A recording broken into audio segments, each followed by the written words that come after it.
Antes de empezar la historia, asegúrate de estar suscrito.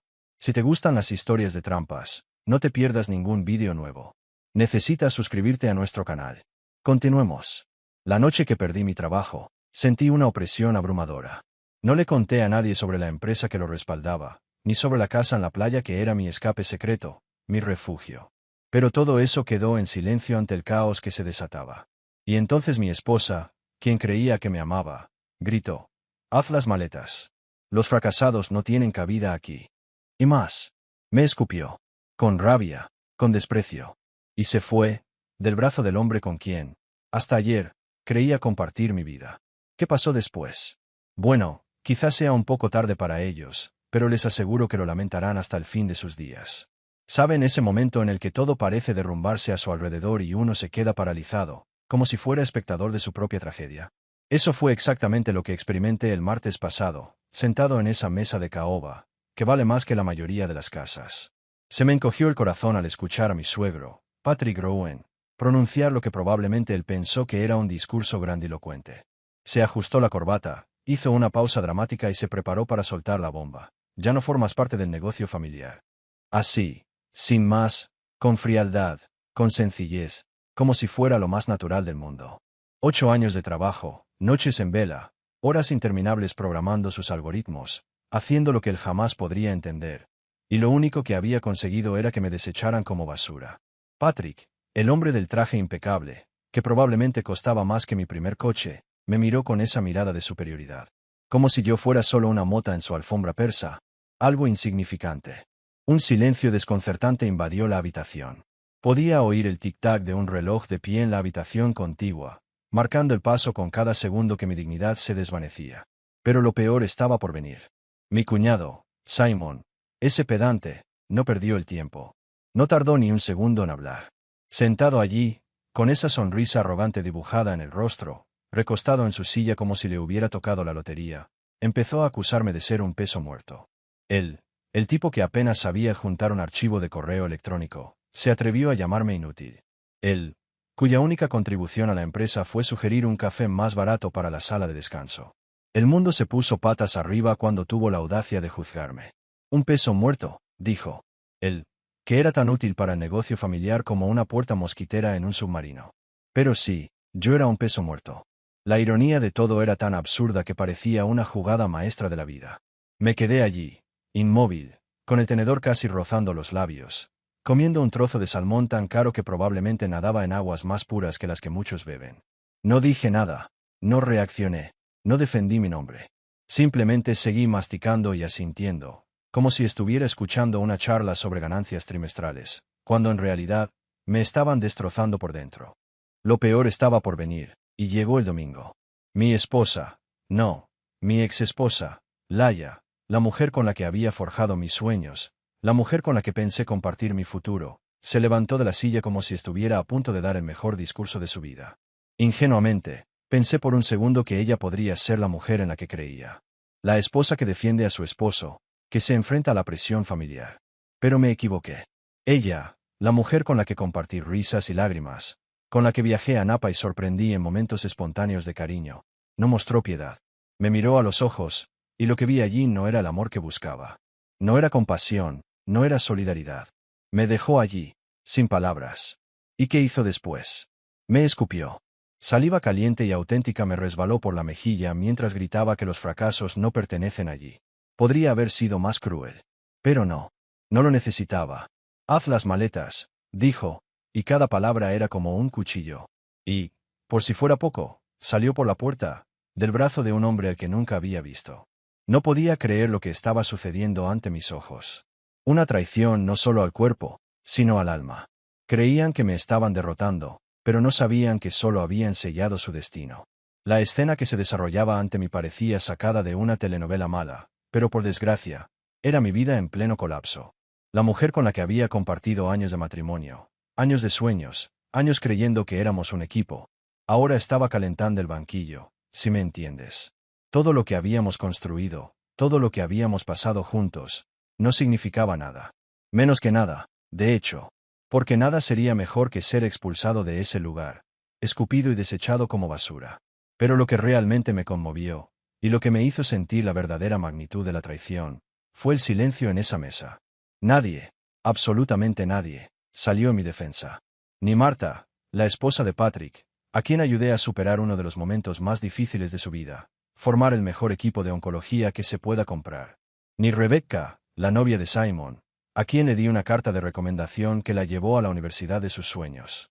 Incluso el personal, que me conocía desde hacía años, simplemente mantuvo la vista gorda, fingiendo ser invisible. La humillación era como un peso físico en el pecho, me dificultaba la respiración, me sofocaba. Pero, contrariamente a lo que todos esperaban, no cedí. No supliqué, no me doblegué. No pedí una segunda oportunidad, no intenté justificarme ni hice promesas vacías. Me quedé allí sentado, en esa silla carísima, viendo cómo mi vida se desmoronaba mientras quienes creía que era mi familia se turnaban para sostener el pomo de la puerta. Creyeron que me estaban enterrando esa noche, Patrick con su discurso dramático, Simon con su acto de macho alfa y Laia con su actuación digna de un Oscar, haciéndose la víctima. Probablemente se sintieron victoriosos esa noche, como si por fin se hubieran librado de ese peso muerto, listos para retomar el control de la empresa sin mi carga. Pero lo que ninguno de ellos sabía, lo que no comprendían, es que yo no era una víctima indefensa. No era el perdedor de la historia. Estaba jugando a un juego completamente diferente, uno que ni siquiera sabían que existía. Esa empresa que creían ser suyas, la que creían controlar. Ahora viene el giro inesperado. De hecho, soy dueño de todo. A través de una compleja red de empresas fantasma y fideicomisos extraterritoriales que haría llorar de emoción a cualquier abogado fiscal. ¿Y esa casa familiar de la que me echaron? ¡Qué mona! Creen tener algo contra mí, pero la verdad es que tengo una propiedad frente al mar que hace que su mansión parezca una caravana.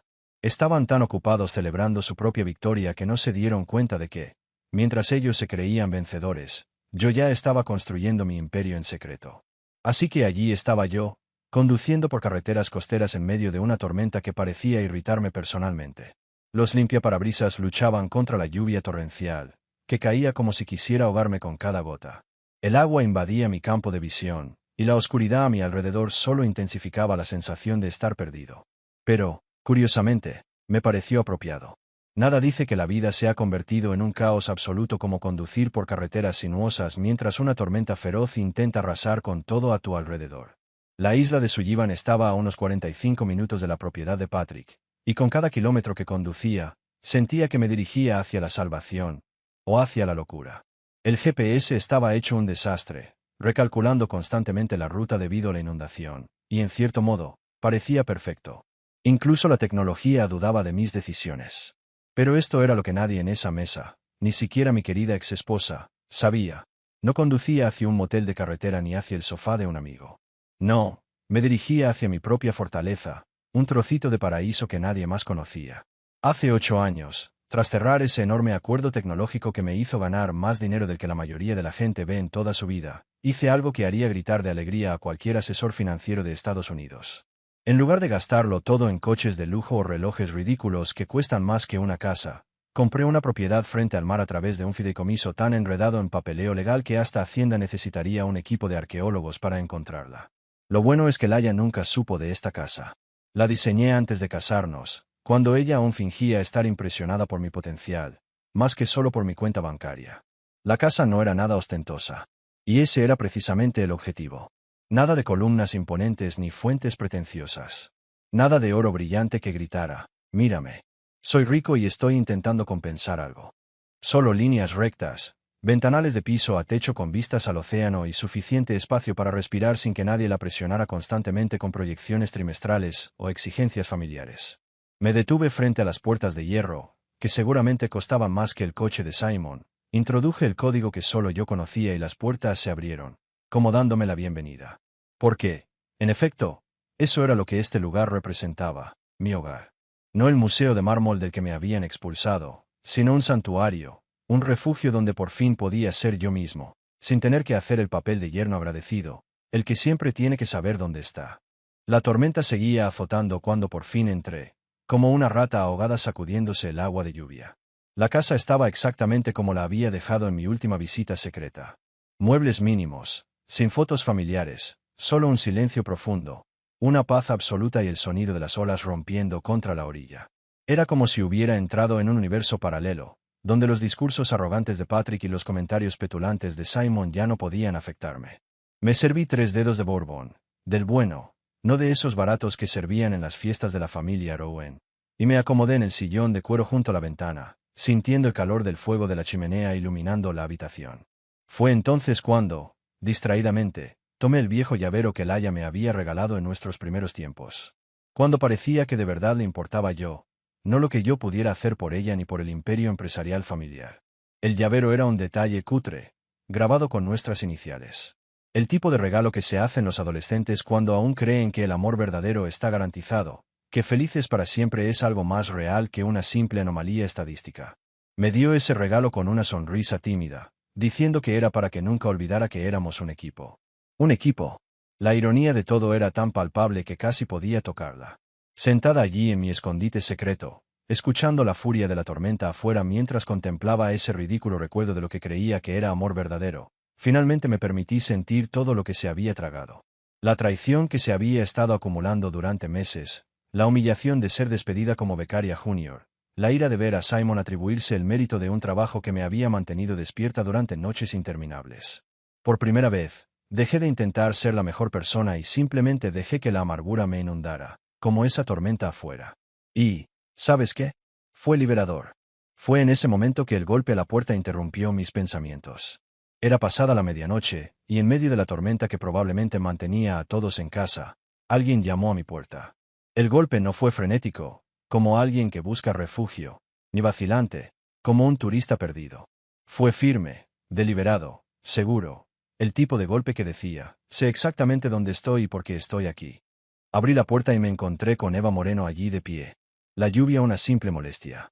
Eva era de esas personas que incomodaban a los demás con solo existir. Afilada como una cuchilla, el doble de peligrosa, con ese agudo instinto legal que podía detectar la manipulación a 3 condados de distancia. Habíamos trabajado juntos en algunos tratos en mi juventud, antes de que me absorbiera el torbellino de la familia Rowan, y ella siempre era la persona que querías a tu lado cuando el mundo se desmoronaba. Eva entró sin esperar invitación, sacudiéndose el agua del abrigo como si fuera la dueña del lugar, con un termo de café solo que olía a paraíso y un maletín sellado que, sin duda, contenía mi salvación o mi ruina. Con Eva, las cosas pueden salir de cualquier manera, pensé, y no exageraba. No era de las que perdían el tiempo. Creen que estás acabada, dijo, con esa mirada directa, como si reanudáramos una conversación interrumpida ayer, no con años de diferencia. Eva era directa, sin ese pequeño, ¿qué tal?, que otros insisten en usar. Era como un misil teledirigido, directo al objetivo. Déjalos, fue todo lo que dije, pero Eva simplemente sonrió. Esa sonrisa depredadora, esa sonrisa que probablemente hacía sudar frío a los abogados de la parte contraria. No necesitó decir nada más. Esa noche, mientras la tormenta rugía afuera y Eva revelaba posibilidades que jamás había considerado, algo dentro de mí se encendió. Me quedé allí, en mi santuario secreto, viendo cómo el mundo a mi alrededor se desmoronaba, y al mismo tiempo, comprendí una verdad simple pero devastadora. El silencio no solo era oro. Era mi arma secreta. Mientras los Rowan se daban palmaditas en la espalda, creyendo haber dado el golpe perfecto, yo ya iba 3 pasos por delante, planeando movimientos que ni siquiera habían imaginado. A veces, la mejor venganza no es hacer ruido ni vengarse explícitamente. A veces, es simplemente desaparecer. ¿Alguna vez has visto un truco de magia donde el mago hace desaparecer algo ante tus ojos y te quedas ahí parado como un idiota, intentando averiguar cómo demonios lo hizo? Pues resulta que cuando eres tú quien lo hace desaparecer, la cosa cambia por completo. Y déjame decirte que, con Eva Moreno a mi lado, como la maga legal más astuta que puedas imaginar, puedes desaparecer tan completamente, que incluso la NSA tendría dificultades para encontrar tu huella digital. A la mañana siguiente, después de nuestra reunión de estrategia nocturna, Eva apareció en mi casa con papeles de sobra y un portátil con más medidas de seguridad que Fort Knox. Y también trajo café de verdad, no del que sirven en las reuniones corporativas para disimular la mediocridad. Eva entró como si el lugar le perteneciera. Su mirada me recordó porque la gente inteligente temía oponerse a ella.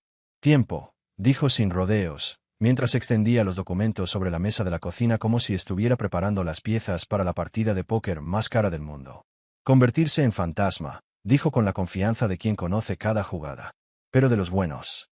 De los que acechan las pesadillas de la gente mientras construyen un imperio que ni siquiera saben que existe. Primera orden del día: asesinato digital. Y no me refiero a un hacker que intenta robarte la identidad. Hablo de la eliminación total, la erradicación completa. Zef y Marlo se fueron. Iban a ser borrados de la existencia digital. Y eso fue exactamente lo que hicimos. Revisamos mis cuentas de correo electrónico como si fuéramos un equipo de limpieza digital, eliminando todo lo que pudiera vincularme con mi antigua vida. 8 años de comunicaciones corporativas, proyectos, actualizaciones, invitaciones a reuniones. Puf, como si nunca hubieran existido. Mis redes sociales. Ah, eso era para aficionados. No solo borramos las cuentas. Las borramos tan a fondo que incluso las versiones en caché desaparecieron en el vacío digital. LinkedIn, Facebook, Twitter, todo quedó limpio como la escena de un crimen, donde ni siquiera quedó mi rastro. Para cuando terminamos, podrías buscar mi nombre en Google y no encontrar absolutamente nada, excepto quizás algunos resultados de atletismo de la escuela secundaria de hace 15 años. Pero aquí es donde la cosa se pone interesante. Mientras borrábamos a Zef Marlo, simultáneamente dábamos vida a una docena de entidades corporativas diferentes, creadas de una manera que dejaría aturdido a cualquier abogado fiscal. Empresas fantasma, anidadas en holdings, anidadas en fondos offshore, como una red financiera invisible. Todas perfectamente legales. Cada una con el único propósito de ocultar que yo manejaba a todos los hilos entre bastidores. Eva tenía una red de contactos que haría que la CIA se sonrojara de envidia. Abogados en Delaware, especializados en estructuras corporativas tan complejas que se necesitaría un doctorado en matemáticas solo para entenderlas. Contadores en las Islas Caimán, capaces de hacer desaparecer y reaparecer dinero con la misma facilidad con la que David Copperfield hace desaparecer una moneda. Especialistas en registro de empresas en Irlanda, capaces de presentar documentos que mantendrían ocupados a los contables forenses durante décadas. Mi antigua empresa, la que Patrick y Simon creían controlar, renació discretamente bajo una protección legal tan densa que incluso yo, a veces, olvidaba qué empresa fantasma poseía qué. Lo bueno, mi nombre fue borrado de todos los documentos. Para cualquier observador externo, parecía como si un consorcio internacional hubiera decidido entrar en el sector tecnológico, por pura casualidad, en los mismos proyectos en los que yo llevaba años trabajando.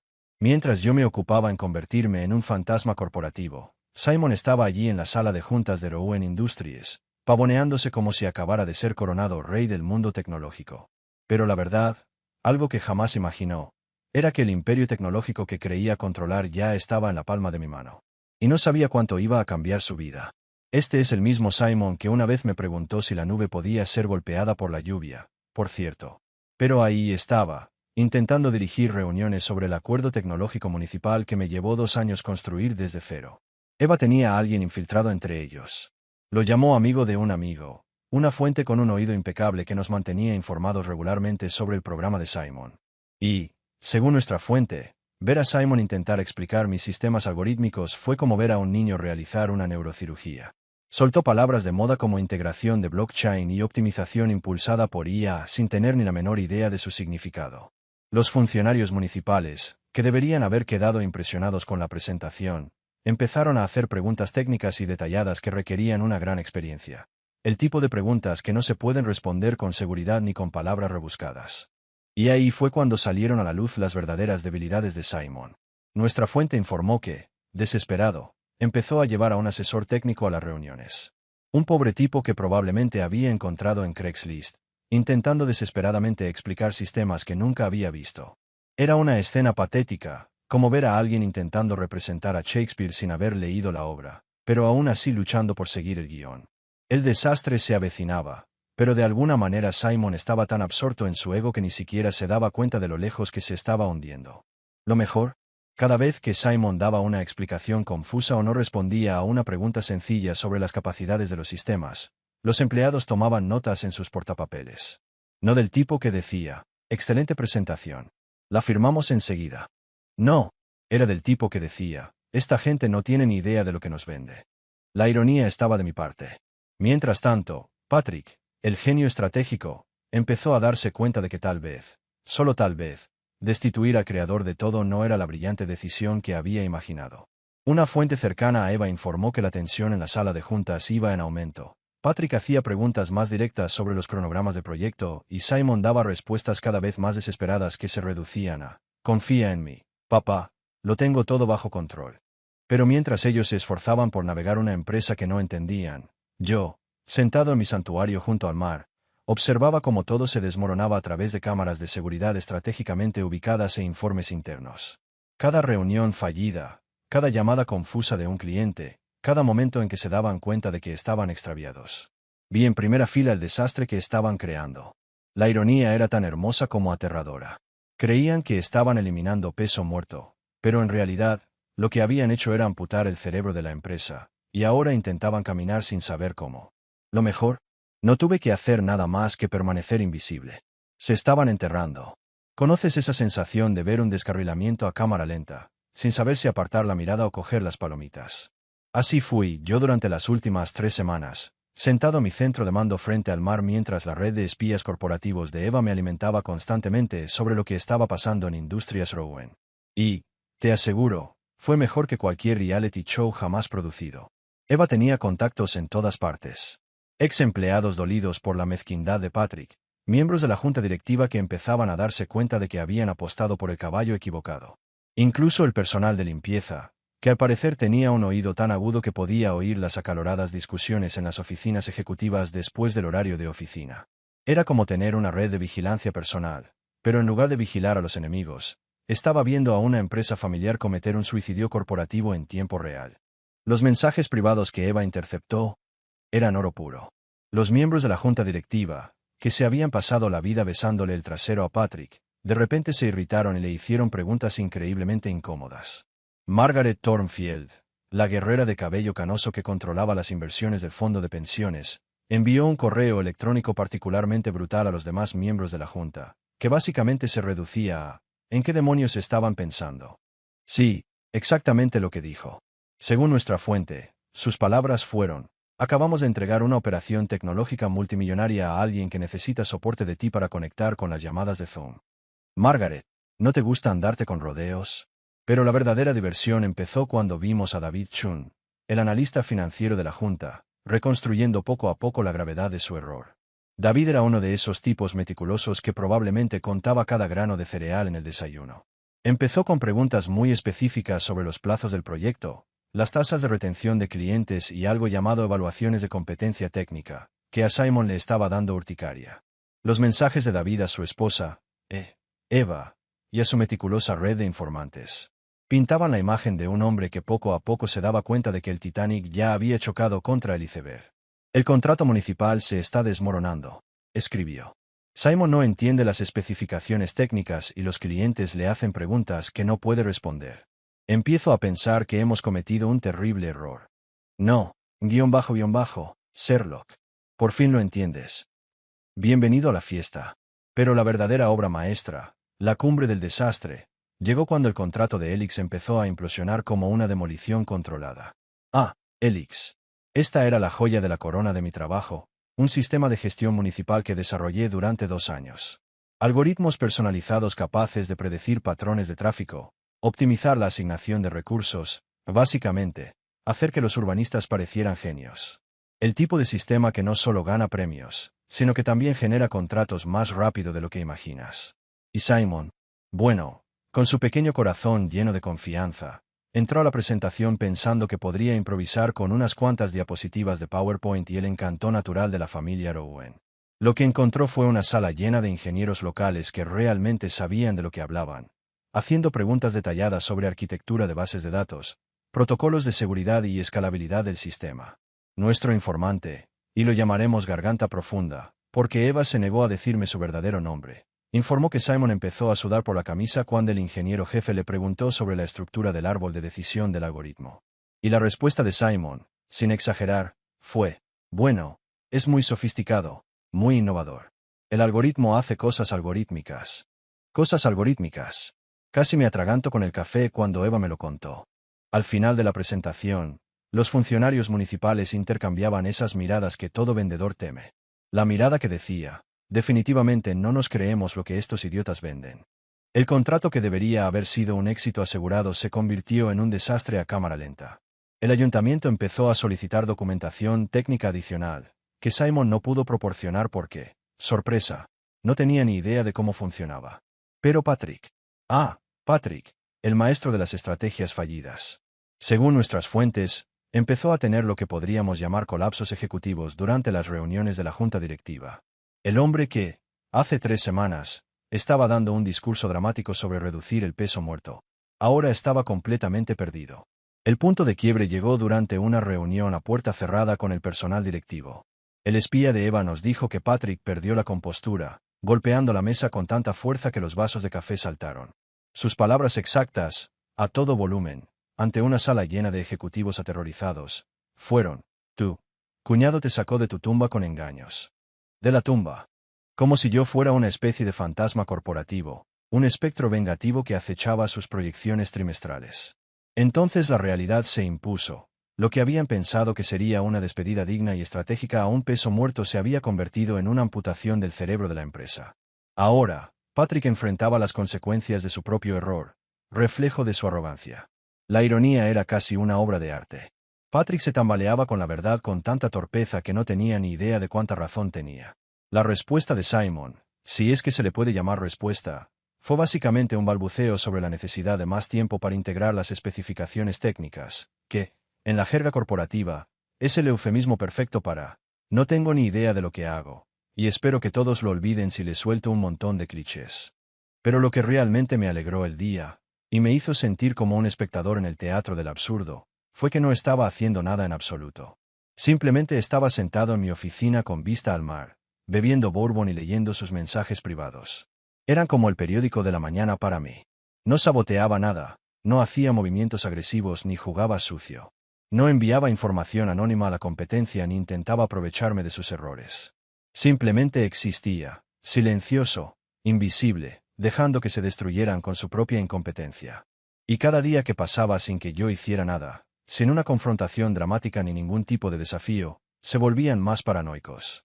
Esperaban que reaccionara, que me desesperara, que hiciera algo predeciblemente masculino y estúpido, algo que les permitiera presentarme como el villano de la historia, como el antagonista corporativo que en realidad anhelaban. Pero no les di nada. Ningún objetivo al que atacar, ningún enemigo al que culpar, ningún chivo expiatorio conveniente para sus fracasos. Solo la creciente comprensión de que tal vez, solo tal vez, habían cometido un error colosal. Y ahora tenían que vivir con las consecuencias.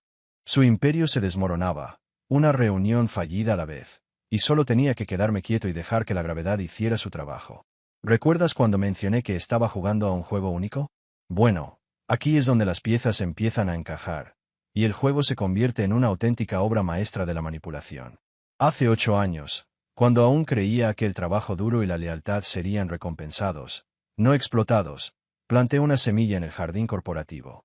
Solo una frase enterrada en un borrador de contrato de licencia que nadie se molestó en leer con atención. Porque, bueno, ¿quién tiene tiempo para la letra pequeña cuando hay dinero de por medio?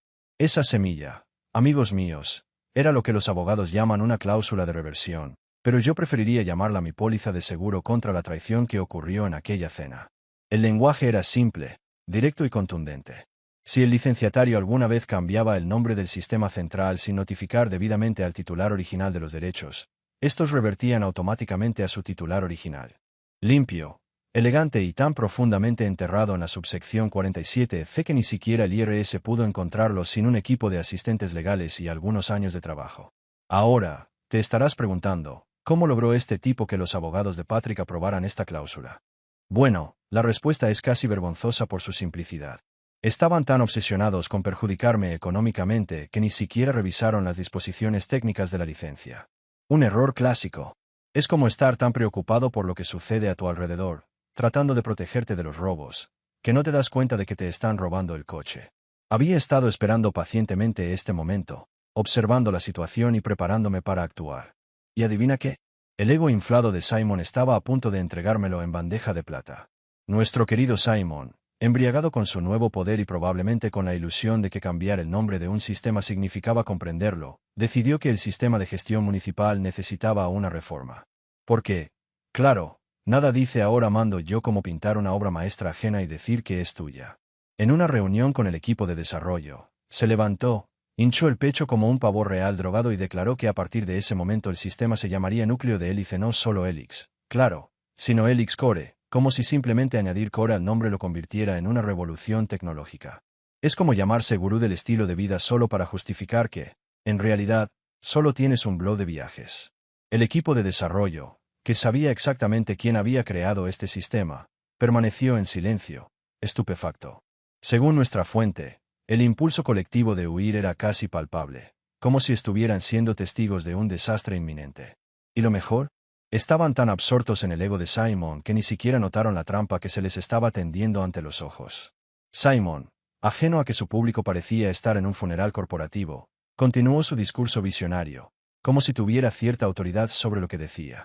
Este cambio de marca representa una nueva era para nuestra división de tecnología, proclamó, con el entusiasmo de un charlatán que intenta convencer a todos de que acababa de inventar la rueda. El núcleo de hélice será la base de nuestra expansión hacia nuevos mercados y nuestra apuesta por soluciones innovadoras. ¿Soluciones innovadoras? No. Lo único que Simon realmente innovaba era cómo se atribuía el trabajo de otros mientras, con su incompetencia, destruía todo a su alrededor. Pero saben que era aún más encantador. En cuanto presentó la documentación del cambio de marca, activó mi cláusula de reversión sin siquiera darse cuenta. Fue como ver a alguien caminar con seguridad hacia una puerta y encontrarse con una ventana de cristal. El mecanismo legal que había integrado en el sistema hacía 8 años se activó automáticamente, devolviéndome los derechos de licencia antes de que Simon se diera cuenta de su error. Eva prácticamente dio un salto de alegría cuando me llamó para darme la noticia. Tu regalo de Navidad se acaba de abrir solo, dijo, y pude percibir la sonrisa en su voz. A partir de hoy, eres el titular exclusivo de los derechos del sistema que intentan reformar. Y entonces llegó el mensajero con la documentación de la cláusula de reversión y se la entregó a Patrick. El daño estaba hecho. La joya de la corona del imperio se les había escapado de las manos como jabón en la ducha. No podían hacer nada al respecto porque, bueno, ellos mismos firmaron el papeleo. Los titulares empezaron a aparecer poco después. Rowan Industries pierde el control de las licencias del sistema central. Gigante tecnológico se enfrenta a una disputa legal por derechos de propiedad. Familia empresarial sufre un importante revés en los tribunales.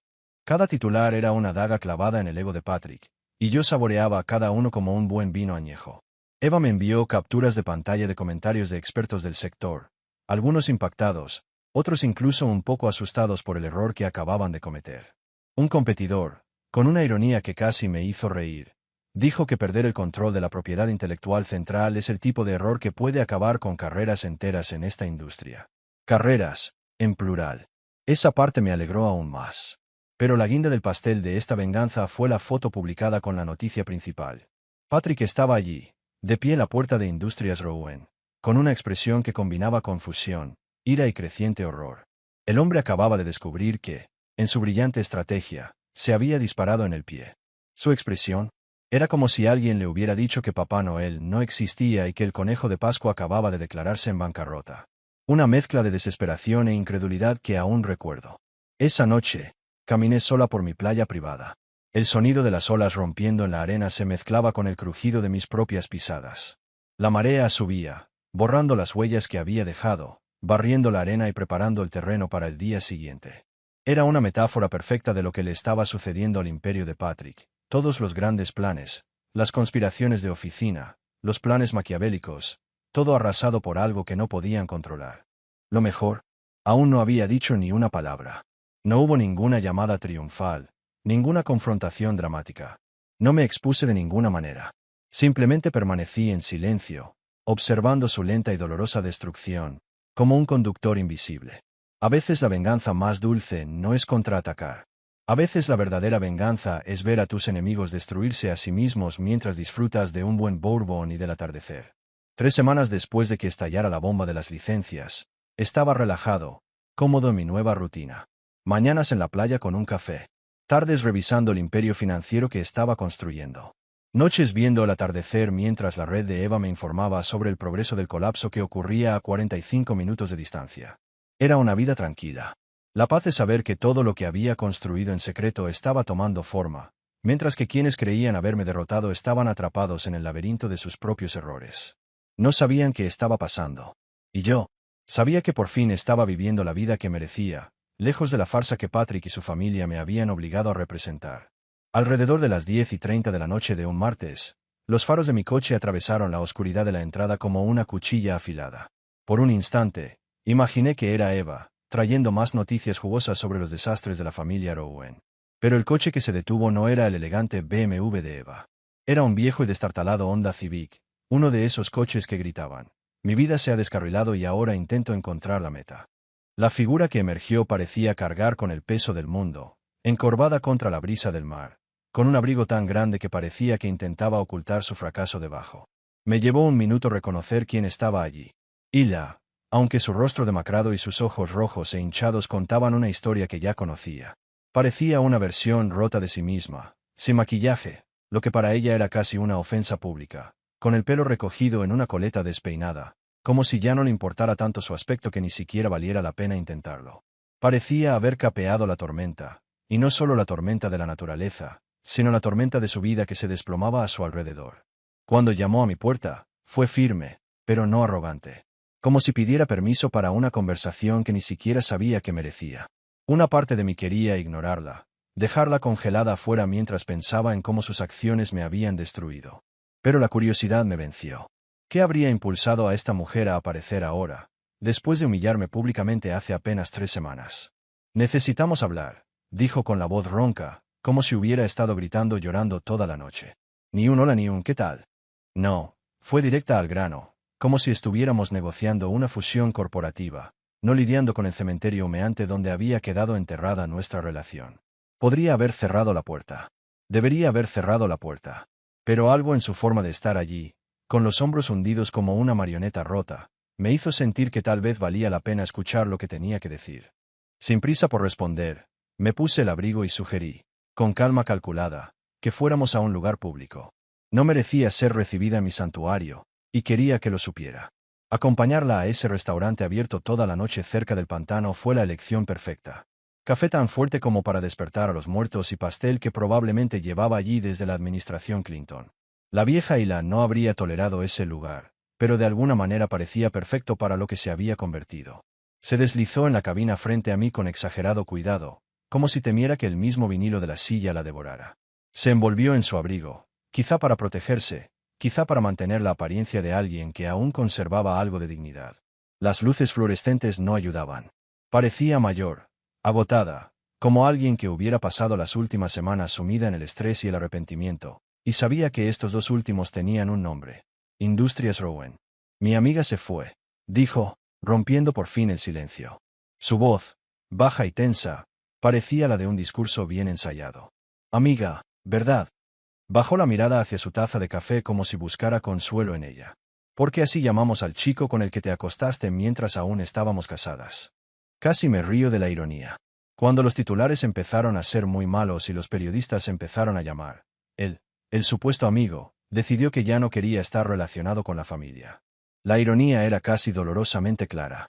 Todos estaban tan ocupados intentando salvarse que acabaron dejando que la vergüenza de su propio fracaso descansara. ¿Y yo? Estaba allí sentado, escuchando cómo se desmoronaban los restos de algo que, a decir verdad, llevaba muerto mucho tiempo.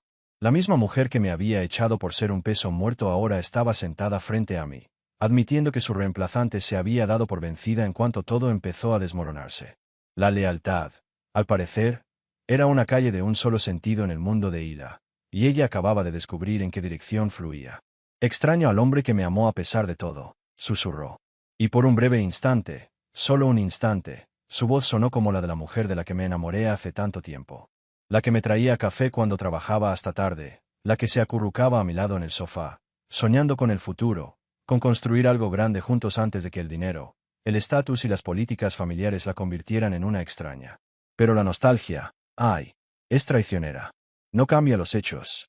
Y los hechos eran que ella había elegido la aprobación familiar por encima de nuestro matrimonio, la seguridad financiera por encima de la lealtad, la traición por encima de la protección. Dejé mi taza de café con cuidado, casi como si cerrara un capítulo que se había alargado demasiado.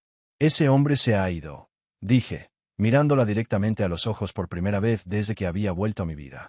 Tal como querías. Me levanté sin prisa, saqué un billete de $20 de mi cartera y lo puse sobre la mesa, cubriendo el costo de nuestros cafés. Sin decir nada más, salí del restaurante con la cabeza bien alta, sin mirar atrás. Por primera vez, sentí algo nuevo, algo que nunca había sentido por Hila. Compasión. No por ella. No. Había hecho su cama, y debería hacerla. Sino por mí. Compasión por alguien que desperdició 8 años intentando ser suficiente para alguien que nunca apreciaría quién era hasta que ella se fuera. El viaje de regreso a mi santuario costero fue como mudar mi piel. Me deshice de los últimos vestigios de mi identidad, y finalmente acepté en quién me estaba convirtiendo. Alguien que no necesitaba la aprobación de nadie para reconocer su propio valor.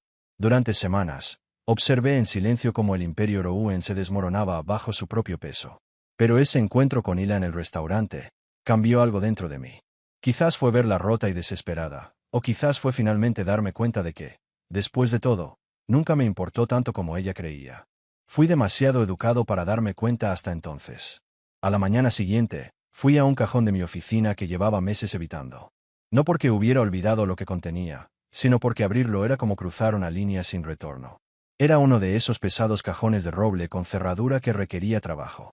Dentro había documentos que podrían convertir el mundo de la familia Rouen en un cráter humeante. Mira, esto es de lo que nadie habla cuando está ocupado ascendiendo en la empresa. Si te mantienes alerta y en silencio el tiempo suficiente, empiezas a notar pequeñas discrepancias. Informes de gastos que no cuadran, donaciones caritativas que misteriosamente acaban en cuentas bancarias personales. El tipo de cosas que hacen que a los contadores forenses les dé un sudor frío y a los fiscales federales se les suden los discursos de victoria. Había estado recopilando estas pruebas durante años, no porque estuviera planeando una venganza elaborada, sino porque soy paranoico por naturaleza y sabía que podría ser útil algún día.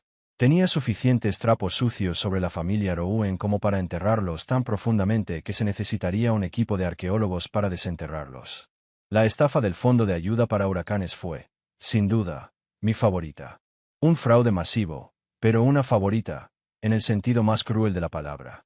Hace 2 años, cuando el huracán de Lila azotó la costa de Carolina como una bola de demolición divina, Patrick armó un gran alboroto creando un fondo de ayuda para desastres a través de Rouen Industries. Ruedas de prensa, fotos con las víctimas de las inundaciones, toda la teatralidad de miren qué generosos y comprometidos con la comunidad somos. Sin embargo, lo que las cámaras no captaron fue a dónde fue realmente ese dinero. En lugar de ayudar a familias a reconstruir sus hogares o a pequeños negocios a recuperarse, una parte importante de estas donaciones terminó financiando el viaje de negocios de emergencia de Patrick a las Bahamas. Porque, al parecer, nada ayuda a superar el trauma de los desastres naturales como una semana en un resort de 5 estrellas, donde la mayor emergencia fue quedarse sin margaritas junto a la piscina. La documentación era impecable. Transferencias bancarias, recibos de tarjetas de crédito, incluso fotos de las redes sociales de Patrick, que borró rápidamente, pero no antes de que yo guardara copias. Allí estaba, cóctel en mano, publicando sobre sesiones de planificación estratégica mientras las familias aún evacuaban sus pertenencias de sus casas inundadas. Pero espera, hay más. El programa de desarrollo profesional de Patrick parecía sacado de una pesadilla distópica. Dirigía un programa donde los empleados jóvenes podían adquirir valiosa experiencia a cambio de horas extras no remuneradas. En teoría, parecía una generosa oportunidad de mentoría. En realidad, era una forma de conseguir mano de obra gratuita de recién graduados desesperados por una oportunidad. Y, por si fuera poco, Patrick facturaba a la empresa como si estuviera pagando a consultores externos, quedándose con el dinero. Y no se detuvo ahí. La malversación de fondos benéficos fue tan flagrante que, sinceramente, casi admiré la audacia de Patrick. La Fundación Rouen para la Excelencia Educativa, porque, claro, nada dice nos importa la educación como robar dinero a niños desfavorecidos, fue saqueada sistemáticamente. La matrícula de Simon, los retiros de spa de la esposa de Patrick y una carísima membresía en un club de golf se pagaron con lo que debería haber sido dinero para iniciativas educativas legítimas. El papeleo era un laberinto de empresas fantasma dentro de otras empresas fantasma, diseñadas para aparentar que el dinero iba a las causas correctas, cuando en realidad financiaba el estilo de vida de la familia Rouen. Incluso se crearon facturas falsas por servicios de consultoría educativa que, sorprendentemente, coincidían exactamente con el precio de la matrícula de Simon. ¡Qué casualidad! Eva casi ronroneó cuando la llamé para contárselo. Con la noticia de que estaba listo para una guerra nuclear, Eva me dijo que por fin empezaría a redactar el informe de denuncia, lo que haría que todas las agencias federales de Washington se dieran cuenta. Empezaba a pensar que te habías ablandado. El proceso de denuncia fue una obra maestra. Eva tenía conexiones directas con la División de Delitos de Cuello Blanco del FBI, la Unidad de Investigación de Fraude del IRS y algo llamado la Red de Control de Delitos Financieros, que parecía capaz de arruinarnos la vida con solo pulsar unas teclas. Para cuando terminamos de cruzar referencias y presentar informes, la familia Rouen estaba a punto de recibir más atención federal que una presunta célula terrorista. Los titulares empezaron a aparecer a la mañana siguiente. Un tsunami de disparos en Freuda. Una revisión federal de las prácticas financieras de Rouen Industries. Fondos de ayuda por el huracán malversados por un imperio empresarial local. Una investigación de fraude a una organización benéfica sacude el negocio familiar. Cada titular era más delicioso que el anterior, y lo saboreé como un buen vino, sentado en mi terraza desayunando. La verdadera diversión llegó cuando empecé a observar cómo se desarrollaban los acontecimientos. Los empleados que antes tenían miedo de hablar abiertamente, de repente, se expresaron, contando a los periodistas sobre el plan de horas extras no pagadas y el ambiente laboral tóxico. Las cuentas bancarias en el extranjero que Patrick creía ocultas comenzaron a ser citadas judicialmente con mayor rapidez que la que él podía inventar una excusa plausible. El punto álgido de la diversión fue cuando Simon intentó controlar los daños con una sesión de preguntas y respuestas en vivo en las redes sociales de la empresa. Este era el mismo Simon que creía que cosas algorítmicas eran una explicación técnica, intentando responder a las preguntas de inversores furiosos e investigadores federales. Alguien grabó toda la debacle, le puso música de circo y la publicó en YouTube, donde se viralizó como el colapso corporativo del año. Se enterraron en mentiras y corrupción, creyéndose demasiado listos para afrontar las consecuencias. Simplemente abrí el ataúd y dejé entrar la luz del sol. ¿Sabes cómo a veces la vida te da una sorpresa justo cuando crees que lo tienes todo resuelto? Bueno, estaba sentado en mi porche ese jueves por la mañana, saboreando los últimos titulares sobre investigadores federales que registraban Rouen Industries como hormigas en un cono de helado, cuando sonó mi teléfono. El identificador de llamadas me hizo mirar 2 veces. Sinceramente, no había tenido noticias de mi abuelo, Harold Marlowe, en unos 6 meses. Harold era uno de esos tipos de la vieja escuela que creía que si algo valía la pena decirlo en persona, con un whisky más caro que la hipoteca de la mayoría. El hombre había amasado su fortuna en la época en que los tratos se cerraban con un apretón de manos, y una palabra importaba. Siempre veía a la familia Rouen como si fueran un experimento sociológico, un estudio sobre cómo no dirigir un negocio. Cuando contesté el teléfono, quizás esperando que me preguntara cómo estaba llevando el divorcio, la voz de Harold llegó por el altavoz con solo 2 palabras: ya es hora. Eso fue todo. Sin explicaciones, sin charlas intrascendentes. Sin un ¿cómo estás, chico? Solo, ya es hora. Con esa voz ronca que probablemente aterrorizaba a los abogados corporativos hace medio siglo, colgó, dejándome mirando el teléfono, intentando entender qué demonios significaban esas palabras. Pero la cuestión con Harold Marlowe es que, cuando dice algo, lo escuchas, aunque no lo entiendas del todo. Así que me puse ropa decente, me subí al coche y conduje hasta su finca en la zona más adinerada de Charleston, donde las casas tienen nombre en lugar de número y los caminos de entrada son más largos que la mayoría de los trayectos diarios. La casa de Harold era justo lo que se esperaría de alguien que amasó su fortuna en los buenos tiempos, antes de que las corporaciones empezaran a preocuparse por cosas como la satisfacción de los empleados y la responsabilidad ambiental. Grande, imponente, construida como una fortaleza con un paisajismo costoso, el tipo de casa que evocaba a una familia adinerada de antaño, casi de forma ofensiva. Encontré a Harold en su oficina, que parecía el escenario de una película sobre poderosos magnates cerrando tratos que transformarían el mundo. Estanterías del suelo al techo, muebles de cuero que probablemente costaron más que mi primer coche y un escritorio tan grande que podía aterrizar una avioneta. Estaba sentado detrás de ese escritorio como una especie de Buda corporativo, con un vaso de bourbon probablemente más viejo que yo en la mano. «Te has tardado bastante», dijo, sin levantar la vista del archivo que estaba leyendo. Un clásico de Harold. Sin desperdicios de palabras. «He estado siguiendo tu partida de ajedrez con los Rouen. Un trabajo impresionante, pero piensas demasiado en pequeño». «Demasiado pequeño», dije, casi riendo. «Acabo de iniciar una investigación federal sobre ellos y les he hecho perder propiedad intelectual clave. Si eso es pensar en pequeño, me gustaría saber qué consideras grande». El cajón central del escritorio se abrió con sencillez, sin prisas, sin alboroto, como si Harold simplemente buscara algo trivial. Dentro había una carpeta manila desgastada, como si hubiera esperado décadas para este preciso momento. La carpeta parecía contener el destino de un imperio o la ruina de una vida, según quien la tuviera. Tu abuela siempre decía que los Rouen eran como serpientes, comentó Harold, deslizando la carpeta por la mesa hacia mí. Pero incluso las serpientes pueden ser útiles, si sabes cómo manejarlas. La carpeta era más que un simple montón de documentos. Contenía una condena silenciosa, enterrada entre las líneas de un fideicomiso familiar. Una cláusula de integridad, un detalle tan meticulosamente oculto que un equipo de abogados forenses tendría que revisar cada página durante semanas para encontrarlo. Pero allí estaba, clarísimo, inequívoco, sin lugar a dudas.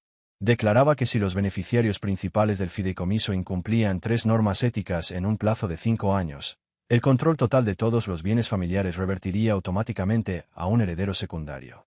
Y adivinen quién era ese heredero. Exactamente, yo.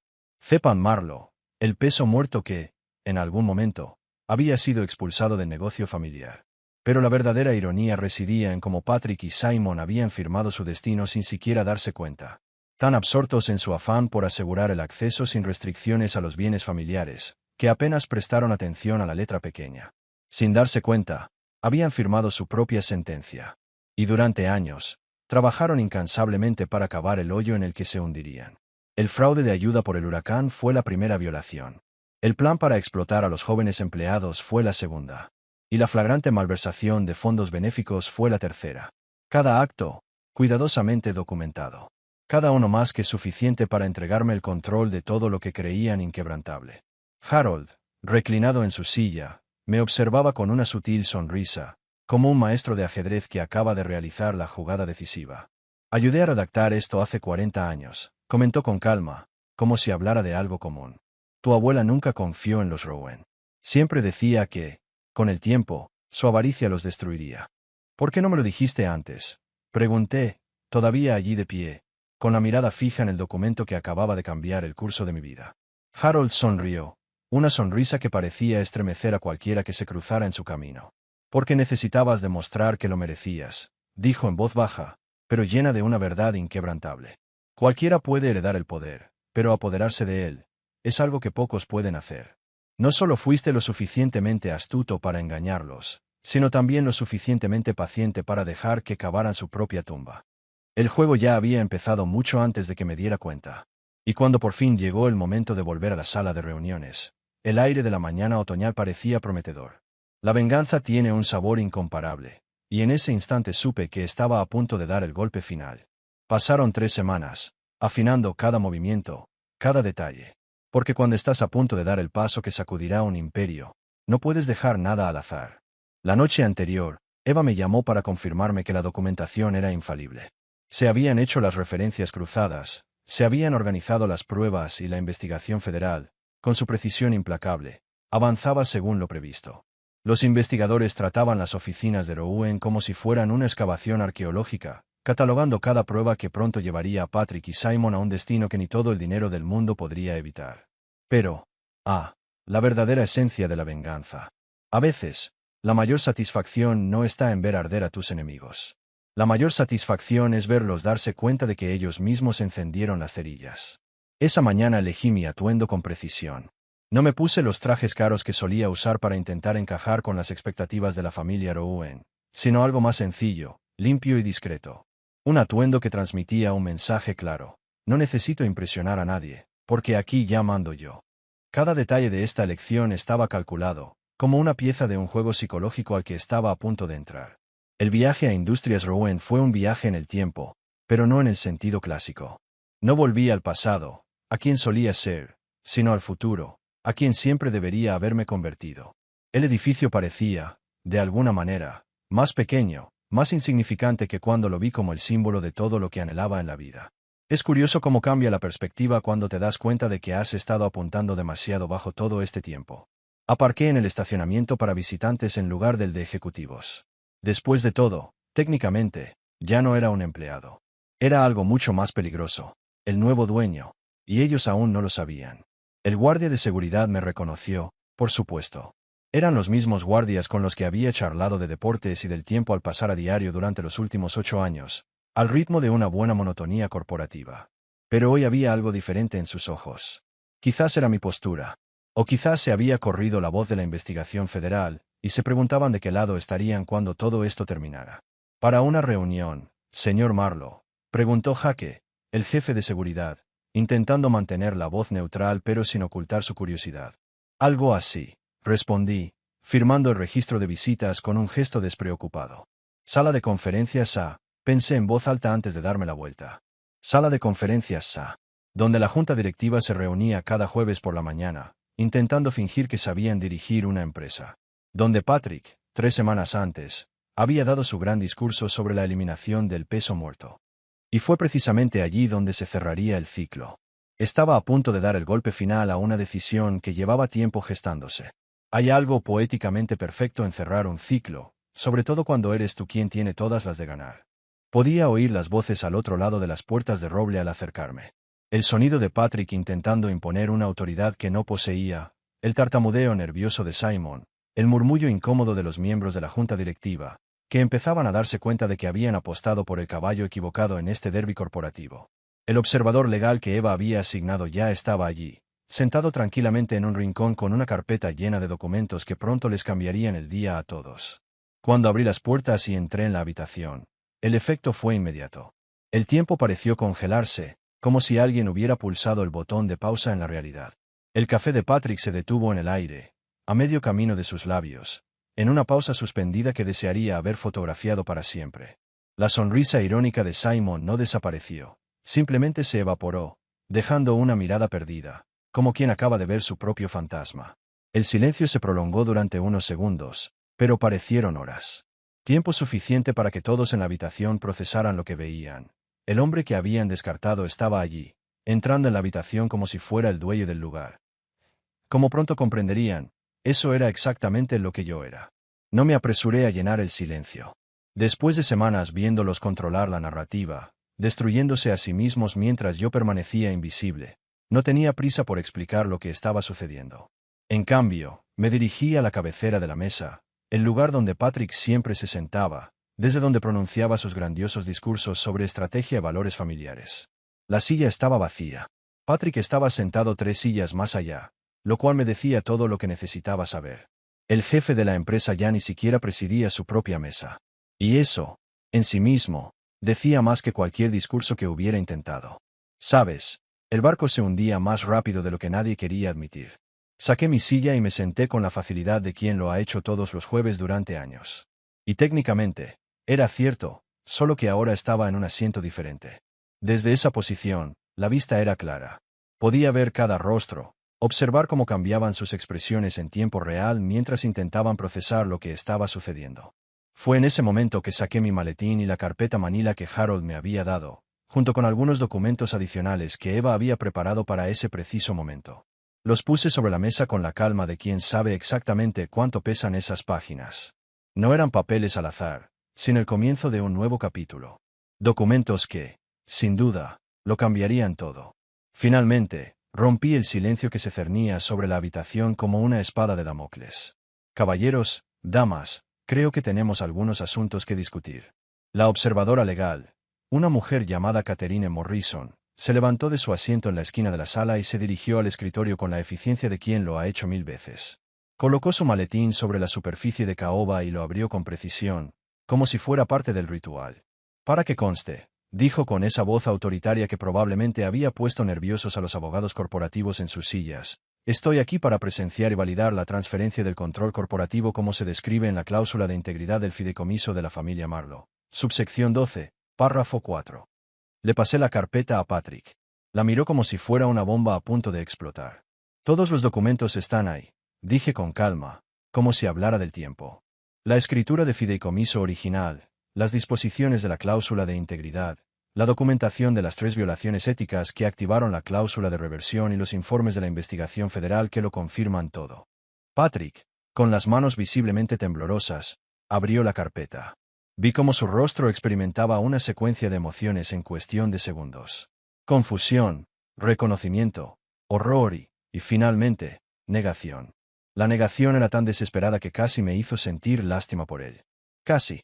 Esto no puede ser legal, balbuceó, lanzando miradas desconcertadas a la sala, como si alguien fuera a aparecer y decirle que todo era una broma. Nunca habíamos firmado nada parecido. Catherine Morrison esbozó una sonrisa que probablemente le había costado millones en acuerdos a lo largo de los años. Señaló con precisión la página 47 de la escritura de fideicomiso original. Señor Rowan, su firma es clarísima. Y la de su hijo también. Simón, que hasta ese momento había estado extrañamente callado, finalmente encontró su voz. Espera, ¿qué demonios está pasando? ¿Qué cláusula de integridad? ¿Qué 3 violaciones? Casi sentí lástima por él. Casi. Allí estaba, lleno de confianza, pavoneándose como el rey del mundo corporativo, completamente ajeno al juego que se desarrollaba a su alrededor. Era como ver a alguien intentando jugar al ajedrez con damas. El fraude al fondo de ayuda para el huracán. Comencé con calma, tamborileando con los dedos como si recitara un menú. El plan de explotación laboral disfrazado de desarrollo profesional. Y la malversación de fondos benéficos que actualmente investiga el FBI. Cada uno de estos puntos está meticulosamente documentado. Cada uno es más que suficiente para activar la cláusula de integridad que tu padre firmó hace 40 años. En ese momento, Catherine sacó algo de su maletín. Era una placa de latón con mi nombre grabado, Cepan Marlowe, presidente. Lo colocó sobre la mesa frente a mí con la solemnidad de una coronación, de algo que, de hecho, estaba tomando forma ante sus ojos. El silencio que siguió fue diferente del silencio de asombro que acompañó mi entrada. Era el silencio de un imperio que se desmorona, de planes cuidadosamente trazados que se reducen a polvo ante lo que jamás pudieron prever, que el destino de la compañía ya estaba decidido. La sala, hasta entonces rebosante de autoridad y pretensiones, era ahora solo el escenario de su inminente caída. Patrick finalmente encontró su voz, pero salió más como un graznido que como un discurso real. ¿Por qué no dijiste nada durante todo este tiempo? Me recliné en mi nueva silla, y vaya si era cómoda, y lo miré con la calma de alguien que ya sabe que ha ganado el juego, mientras los demás todavía están tratando de descifrar las reglas. ¿Por qué no me habrías escuchado? Respondí simple y directamente. Y esa era la pura verdad. Todos esos años intentando demostrar mi valía, intentando ser el yerno y socio que querían, intentando complacerlos, nada de eso habría cambiado su percepción. Desde el principio, estaban decididos a quién era yo. No importaba lo que dijera o hiciera. Lo irónico de la situación era que su arrogancia y avaricia me habían dado todo lo que quería, en bandeja de plata. No tenía que luchar por el control. Solo tenía que esperar a que se destruyeran a sí mismos y ocuparan el vacío que habían creado. Esa noche, descalzo en mi terraza con una copa de vino, que probablemente costaba más que el alquiler de la mayoría, escuché el susurro del Atlántico, compartiendo secretos que solo los millonarios vengativos pueden entender. El imperio era mío ahora. No a través de amargas disputas, adquisiciones hostiles ni ninguna de las tonterías que se ven en las películas de guerra corporativa. No, todo se logró con paciencia, planificación y la sublime justicia cósmica de dejar que personas terribles se autodestruyeran, mientras yo documentaba cada error, cada decisión estúpida que tomaban. El día fue exactamente lo que había soñado. Y más. Tras pasar el impacto inicial en la sala de conferencias, Patrick intentó oponer resistencia legal.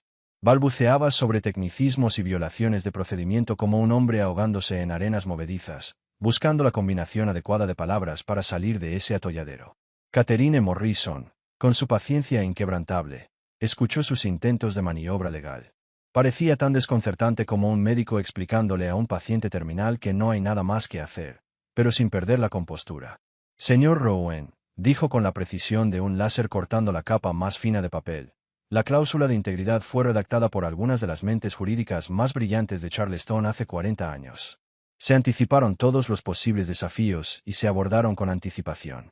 Sus firmas son válidas, las violaciones están bien documentadas y la transferencia de control es irrevocable según las leyes estatales y federales. Simón, sin perder tiempo, intentó un enfoque diferente. De la indignación confusa, pasó a una negociación agresiva.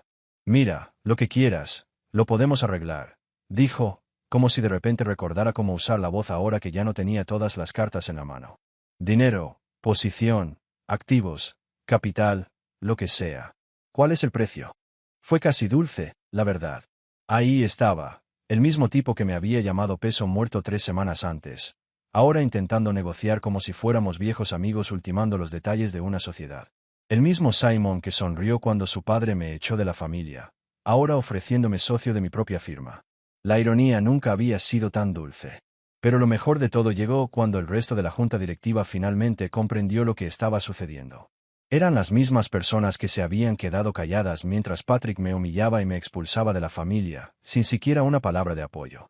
Ahora, Todos se desvivían por felicitarme por mi visión estratégica y expresar su entusiasmo por esta emocionante nueva etapa de la empresa. Margaret Thornfield, la misma mujer que había estado enviando correos electrónicos brutales sobre la incompetencia de Simon, ahora descubría que siempre había creído en mi potencial y estaba encantada de ver que se hacía justicia. David Shun, el hombre que había estado documentando el colapso de la empresa en sus desesperados mensajes a su esposa, ahora declaraba, con los ojos brillantes de alivio, que había estado esperando precisamente esta transición de liderazgo. El mundo corporativo es como una maraña de venas disfrazadas de personas, cada una latiendo con el deseo de adaptarse a la nueva dirección del viento. Ver a todos adaptarse a la nueva realidad fue una lección de instinto de supervivencia profesional. Al final de la reunión, si uno miraba a su alrededor, parecía que siempre había sido su opción favorita para el liderazgo, lo cual, de hecho, nada más lejos de la realidad. Yo era el hombre al que habían echado sin siquiera mover un dedo para ayudar. Ahora, yo era el hombre que mandaba. Eva apareció al atardecer, con una botella de champán que probablemente costaba más que el coche de Simon. Su sonrisa, casi tan grande como el brillo de sus ojos, lo decía todo. Llevaba semanas esperando este momento. Nos sentamos en mi terraza, viendo romper las olas, mientras ella me contaba las consecuencias legales que ya empezaban a desatarse. Patrick contrató al bufete Whitman, dijo, mencionando uno de esos bufetes de abogados de élite conocidos por cobrar más por hora de lo que la mayoría de la gente gana en un mes. Son buenos, pero no pueden hacer milagros. La cláusula de integridad es infalible, y la investigación federal tiene pruebas suficientes para mantener a los fiscales ocupados durante al menos 5 años. La investigación federal seguía dando frutos, y vi cómo se desmoronaba Rowan Industries mientras ocupaba mi puesto. Los agentes del FBI empaquetaban documentos y discos duros de la empresa como si se prepararan para la subasta más cara del mundo. Cada correo electrónico, cada registro financiero, cada prueba que Patrick y Simon habían tenido la insensatez de dejar tirada, ahora formaba parte de un caso federal que probablemente terminaría con ellos cambiando sus trajes de diseñador por pijamas naranjas. Simon ya había contratado a un abogado penalista. Eva continuó, bebiendo champán con la sonrisa de quien sabe que se está haciendo justicia. Afirma que desconocía las irregularidades financieras de su padre y que simplemente cumplía órdenes, dijo. La famosa defensa de cobardes y criminales de guerra a lo largo de la historia. Fue perfecto, de verdad. Simon pasó años alardeando como si fuera el cerebro detrás de la operación familiar, solo para echar a su padre a los excrementos en cuanto la cosa se puso seria. Hay algo profundamente satisfactorio en ver a la gente enfrentarse entre sí cuando finalmente las consecuencias les alcanzan. Pero el verdadero espectáculo fue la cobertura mediática. A las pocas horas de mi éxito corporativo, los periodistas lo calificaban de todo, desde la historia empresarial de la década hasta una clase magistral de planificación estratégica a largo plazo. El periódico económico local publicó un artículo titulado El aire paciente. Como Cepa Marlo convirtió la traición corporativa en una victoria total. Mi cita favorita provino de un profesor de negocios de la USC, quien calificó mi historia como, quizás el ejemplo más elegante de karma corporativo en la historia de los negocios estadounidenses. Al parecer, mi trayectoria se estaba estudiando como un ejemplo de cómo la paciencia y la documentación pueden ser más poderosas que la agresión y la manipulación. La ironía no se me escapó. Los mismos medios que habían cubierto mi despido como una nota al pie en la historia de la familia Rowan ahora me trataban como la noticia principal del día. El éxito tiene la capacidad de reescribir la historia. De repente, todos recordaban todas las veces que habían asumido en silencio que yo era el verdadero cerebro detrás de la operación. Alrededor de las 9 de la noche, Laia intentó llamarme. Probablemente después de ver la cobertura de prensa y darse cuenta de que el peso muerto que había desechado ahora era más valioso que todo su imperio familiar. Dejé el mensaje en el buzón de voz y lo borré sin siquiera escucharlo. Hay conversaciones que no valen la pena. Hay puentes que es mejor no quemar. El problema del silencio es que la gente lo confunde con debilidad. Creen que aceptas todo lo que te ofrecen, que eres pasivo porque no tienes otra opción. Confunden paciencia con impotencia. Pero lo que no entendieron, lo que nunca entenderían, es que el silencio no es aceptación. Es simplemente el sonido de alguien que ya sabe cómo terminará la historia. El silencio siempre ha sido mi aliado. No por debilidad, sino por la fuerza que tuve para esperar, observar los errores ajenos antes de actuar. Y allí, de pie en mi terraza, con una copa de vino en la mano, viendo cómo la luna dibujaba caminos plateados sobre el agua, comprendí que la verdadera venganza no era un grito de rabia, ni una confrontación directa. La verdadera venganza era paciencia estratégica. Era darles a mis enemigos lo que creían querer, solo para encontrarse atrapados en el mismo abismo que ellos mismos habían creado. En aquel entonces, cada noche que pasaba en esa casa, miraba al techo y me preguntaba si estaba desperdiciando mi vida, intentando ganarme el respeto de gente que jamás estaría dispuesta a darme ni una pizca. Recordé las interminables conversaciones en la cena, cuando me tragaba mis palabras en lugar de señalar los errores evidentes de Patrick. Las reuniones donde Simon se atribuía el mérito de mis ideas, de mis horas de trabajo, como si fuera el arquitecto maestro de todo. Siempre pensé que el silencio era debilidad, que los hombres de verdad se vengan a tiempo, que un hombre de honor nunca calla ante un insulto. Pero aprendí lo contrario. A veces, la mayor fortaleza reside en guardar silencio, en dejar que el tiempo sea el gran juez. La respuesta más devastadora a la traición no es la represalia inmediata. Es esperar, pacientemente, hasta que los enemigos se destruyan a sí mismos con sus propias manos. La familia Rowan me despreciaba, se burlaba de mí y me consideraba irrelevante. Pensaban que era débil, que cedería a la frustración y lucharía, pero lo que hice fue todo lo contrario. Desaparecí.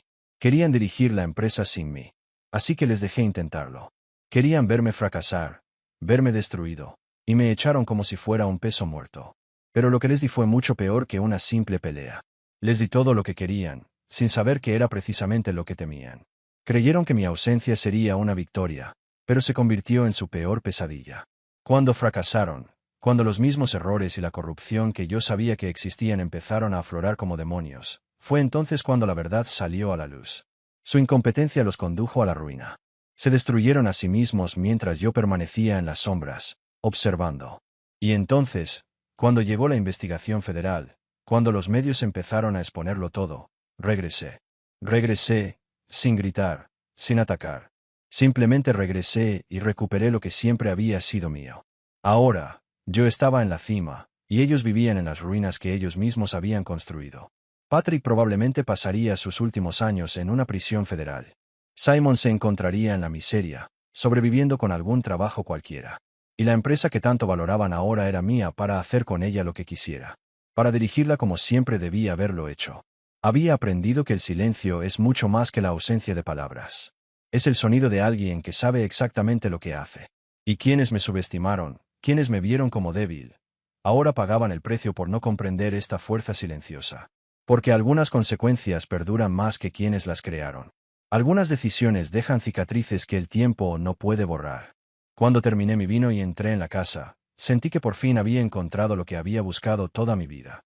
No solo el éxito, sino algo más profundo, la satisfacción de saber que, sin comprometer mi identidad, había vencido a quienes me subestimaron en su propio terreno. El mundo avanza, las mareas suben y bajan, y los años pasan. Pero la familia Rowan siempre será recordada como aquellos que lo tuvieron todo y, en su arrogancia, perdieron todo lo que realmente importaba. Otra historia llega a su fin. ¿Qué te pareció? Me encantaría leer tu opinión en los comentarios. Si te gustó esta historia, considera unirte a nuestra comunidad suscribiéndote. Significa mucho para nosotros. Más historias como esta, mira los vídeos recomendados en pantalla y nos vemos luego.